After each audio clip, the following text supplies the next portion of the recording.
हमारा से केहू नहीं बोले बढ़ बढ़ के, काढ़ ले पर जाना तो छाती पे चढ़ के। बनी के तना में हमारा के जोख ले बेकार, नदी ना समुंदर हई सोख ले बेकार। रंगदारी राज भर के तू रोक ले बेकार, नदी ना समुंदर हई सोख ले बेकार। रंगदारी राज भर के तू रोक ले बेकार।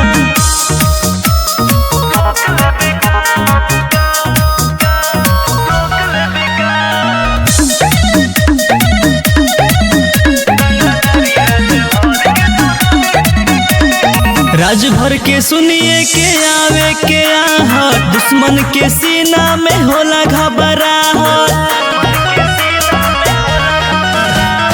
राज भर के सुनिए के आवे के आहट, दुश्मन के सीना में होला घबराहट।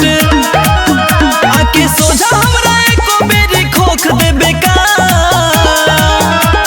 नदी ना समुंदर हई सोख ले बेकार। रंगदारी राज भर के तू रोक ले बेकार, नदी ना समुंदर हई सोख ले बेकार। रंगदारी राज भर के तू रोक ले बेकार।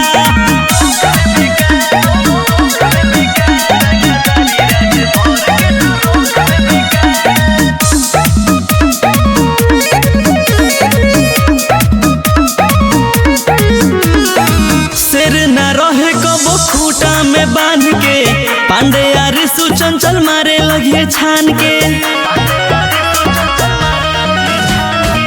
शेर न रहे कबो खूटा में बांध के, पांडे यारी सुचंचल मारे लगे है बांध के।